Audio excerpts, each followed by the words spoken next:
A very good afternoon to everyone watching. Welcome to another one of ChildLink's discussion program where we discuss a number of important topics, especially those surrounding social issues. My name is Tiana Jordan, and I'm the communications officer here at ChildLink. This program is possible because of our 1000 Voice initiative, which is fully funded by the delegation of the European Union here in Guyana. This afternoon, our discussion is going to be based on a very important topic that is sex and gender.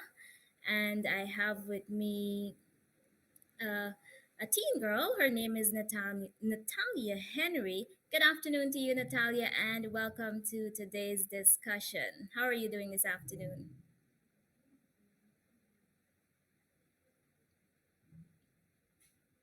Good afternoon. I'm doing well. Thanks for asking. Can you speak up for me?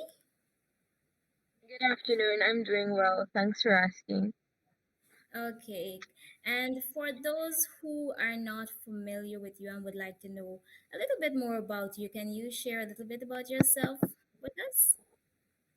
Um, my name is Natalia Henry. I attend Queens College. I'm 17 years old. Um, I am associated with the Youth Breaking Boundaries Association, which basically we are a we aim to help provide we help to improve the lives of the underprivileged as much as we can. So, yeah, that's a bit about me.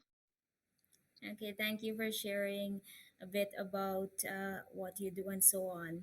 And as I mentioned before, our discussion today is focused on sex and gender. A lot of people they don't know the difference between sex and gender. In your own words, can you explain the two terms, what they mean, and the difference between them for us? Okay, so in my opinion, I would like to say that sex is more of the biological differences that make up the difference between a man and a woman. So that would have to do with like hormones and genes and things like that. Whereas gender is more of a social thing where people, when they look at you, they can decide, okay, this is a girl, this is a boy, this is a woman, this is a man.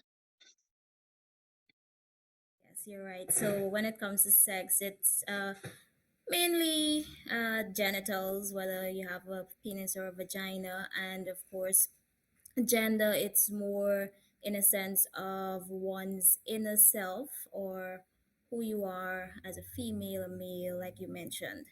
And when speaking about gender, it is difficult not to talk about gender identity, which is, a topic many persons tend to stray away from. What does gender identity mean to you? For me, I think gender identity is more of the core, like what you could look you could look like a woman, but you have your interests, like you're interested more in what we consider the more stereotypical male activities, like do there are some students that do female students actually that do technical drawing, which is we what we consider like a male oriented or like a male dominated um topic. I mean male dominated subject for actually. Um I think it really has to do with what you yourself are and what you yourself identify yourself as, and more it really adds a bit of like identity to your gender, because you could be a female and have you could like, male um stereotypical male um hobbies and have, yeah.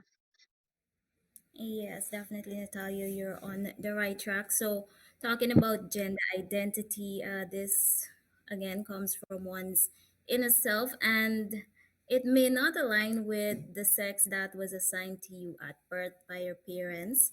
And it's, as you mentioned, it's all about who you are, who you identify as, and what you want others to see you as.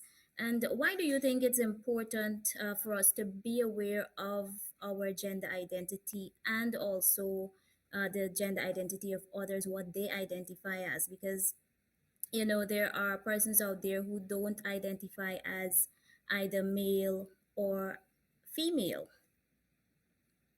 Um, I think it's important for us to have a personal um idea of what we are. A person like I think it's important for us to, know our gender identity because it adds a sense of belonging, a sense of knowing what you are.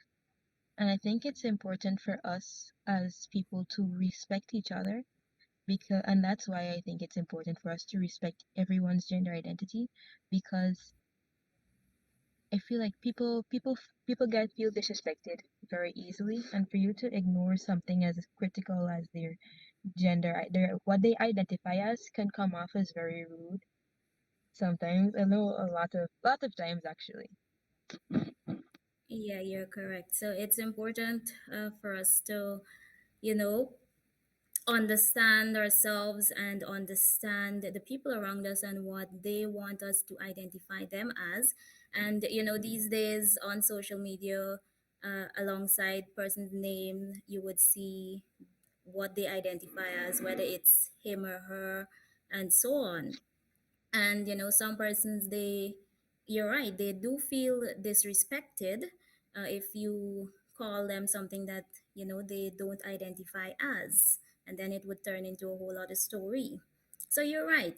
And when it comes to expression of gender identity, you would have mentioned there are some stereotypes surrounding this when it comes to both boys and girls expressing their gender identity.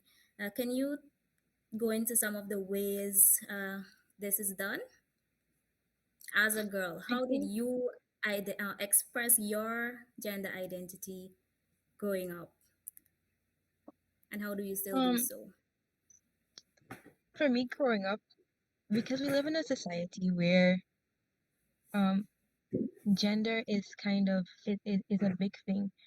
So for me growing up as a young girl growing up, um I thought, okay, I would have to like, pink and dolls and so on. But as you grow, you interact with other people, um, you realize that it shouldn't be that way. And if you like something that you like, that's what I realized, that I should be proud to do what I want to do, you know? So it shouldn't be because I'm a female, I should like a certain color, or because I'm a female, I should only know how to cook and clean.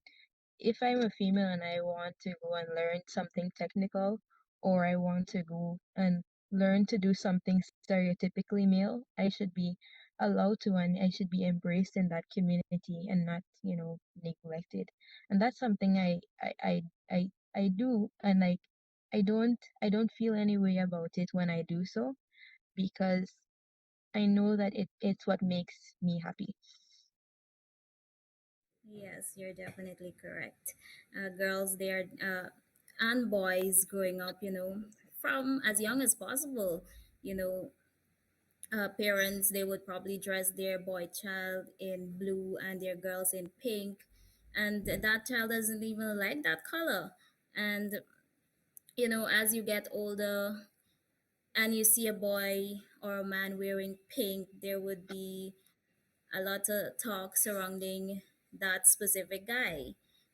Why is he Yeah. wearing pink, and so on. So there are a lot of stereotypes and expectations when it comes to gender identity of children. So Yeah. I want to know now, how have some of these changed over the years, and what do you think about these changes that are occurring? Okay, so first of all, I think the changes are very positive. I think historically, with the gender identity and the gender stereotypes, there have been a lot of those. Like women are expected to cook, women are expected to clean, women weren't given a lot of rights. I'm speaking as a female, so I can't speak for the boys. But I'm speaking as a female. Like women weren't, encouraged to join these technical fields, and you can even see it in schools. You could have even seen it in schools where women and girls would be, you know, told that they should join a what is it, home ec class to learn to cook and clean and sew and you know stuff like that.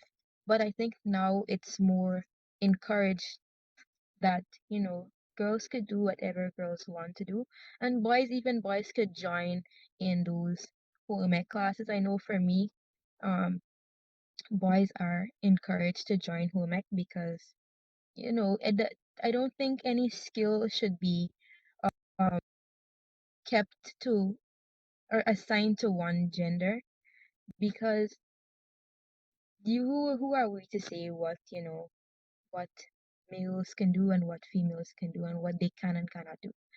So yeah. Yes, you're definitely correct there in terms of these changes that are happening. And I liked how you mentioned that, things are going so differently in your school, and boys are now being included in certain classes, girls are being encouraged to go into the technical field, and it's important that these changes do occur. How do you think, or how can parents contribute towards, helping their children to fully embrace or express their gender identity? I think listening to to children is very important, and providing that environment where a child can be comfortable enough to speak to you about certain things.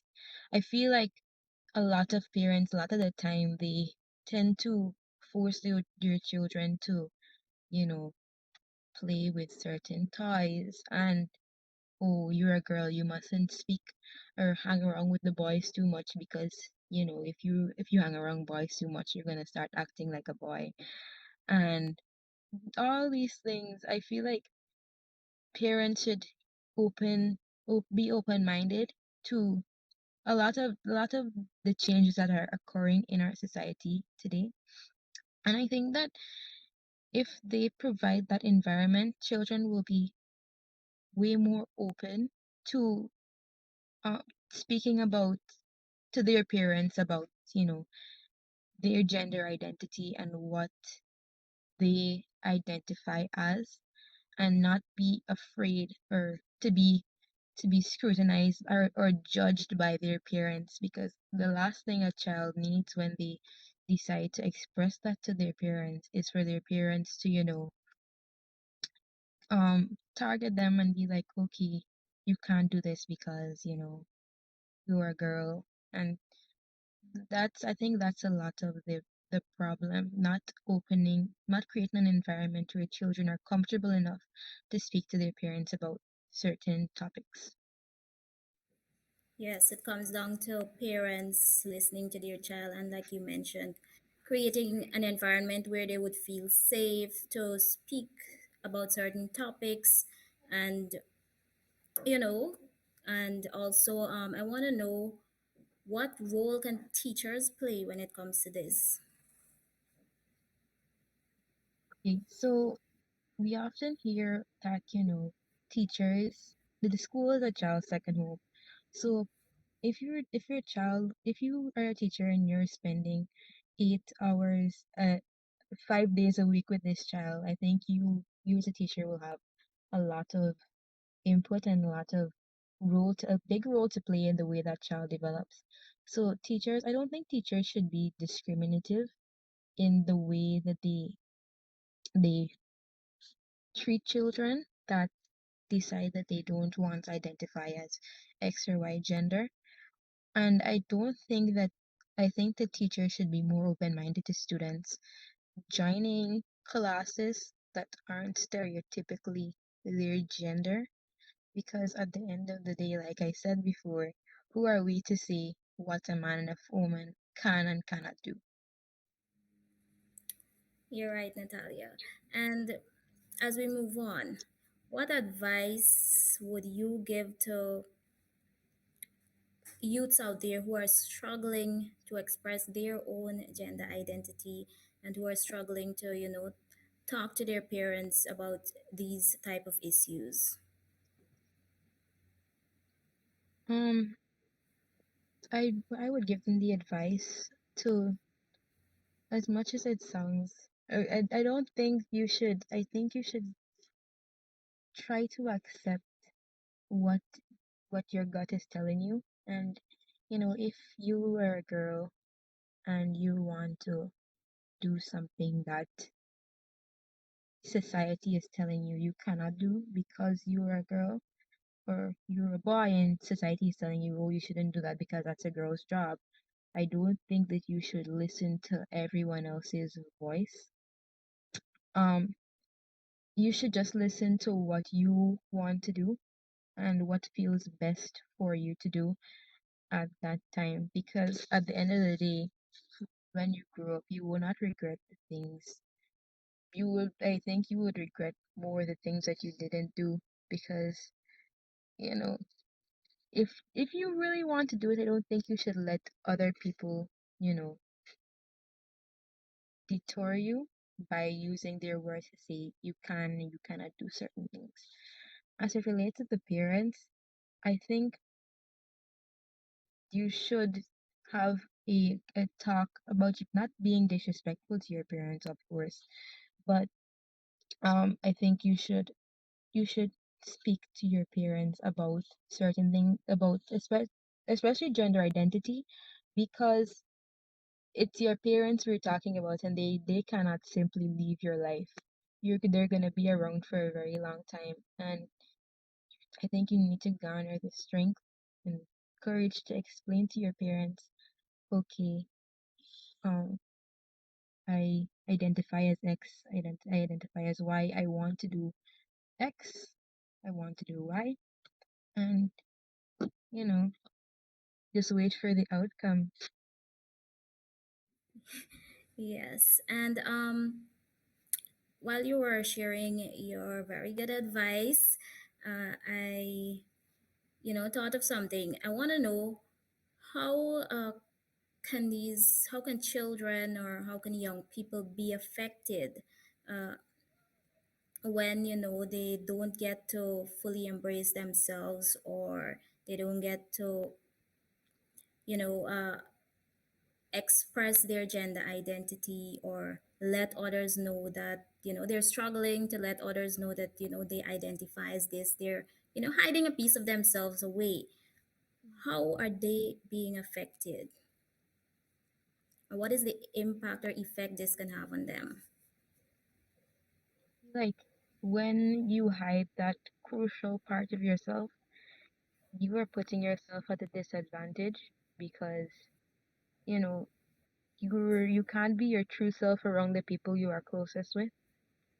So it can lead to stuff like depression, and you can start feeling all these things, and it could ultimately lead to an identity crisis, because if you're not being truthful about who you are around the people that you're closest with, you can start to question yourself.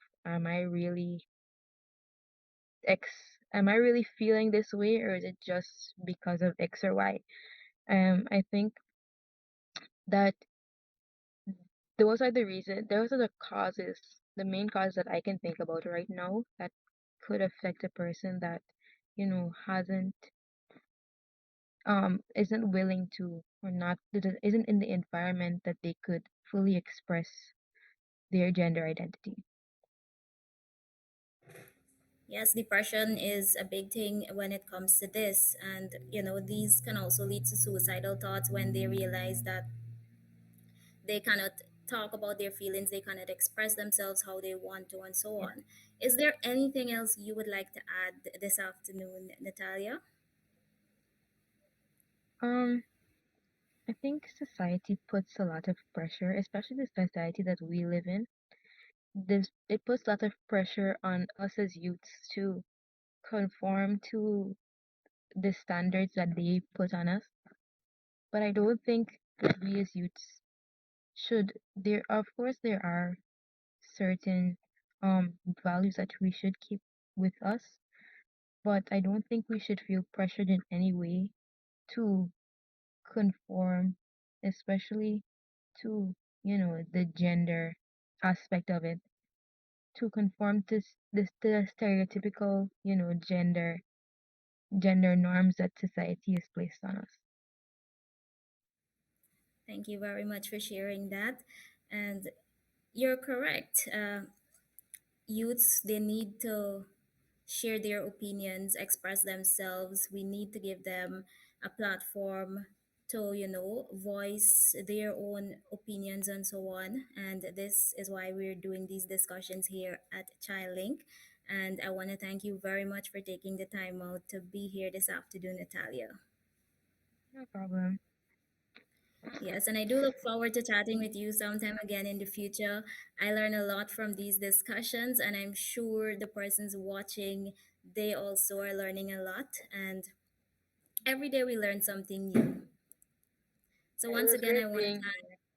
Yes, I want to thank you for being here, and I also want to thank everyone for tuning in this afternoon to Childing's discussion on sex and gender. My name is Tiana Jordan, and I'm the communications officer here at Childlink. Today's discussion would not have been possible without our 1000 Boys initiative, which is fully funded by the delegation of the European Union here in Guyana. Thanks again for watching.